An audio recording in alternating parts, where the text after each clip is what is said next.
Hello বন্ধুরা, আসসালামু আলাইকুম। আমার বিবাহবার্ষিকীর 10 বছর পূর্তি উপলক্ষে যা যা ট্রিট দিল, ঘুরতে গেছিলাম। এই যে নাগরদোলায় উঠে সে কি ভয় পাওয়া বলার মতো না।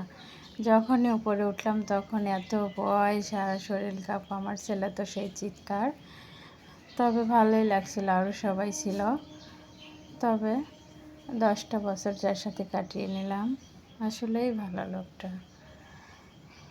আল্লাহ ভাবে যেন শত শত বছর কাটাতে পারি, যার কোলে মাথা রেখে যেন মৃত্যুবরণ করতে পারি, এই দিনের অপেক্ষায় আছি। আল্লাহ যেন কবুল করে নেন সব মেয়েদের কথা। তবে এই যে ট্রিট দিয়েছিল, আমরা সবাই খেয়ে নিলাম একসাথে বসে। তবে ভালোই লাগে, এরকম ভালো ভালো দিন যদি প্রতিদিন আসতো, আসলেই মজার। এরকম দিন আর খুঁজে পাওয়া যাবে না। যে দিন চায় সেদিন আর আসে না। তবে যাই দিন ভালো আসে দিন মন্দ, এটাই আসলে আমরা বুঝি না, তাই একটু বুঝতে দেরি হলেও এটাই বাস্তব। তবে যে যার সাথে থাকবেন, যেমন থাকবেন, শুকরিয়া আদায় করবেন। আলহামদুলিল্লাহ, যেরকম আছি, যেভাবে আছি, ভালো আছি।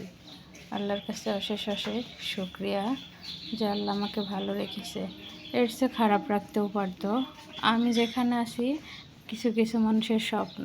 আলহামদুলিল্লাহ।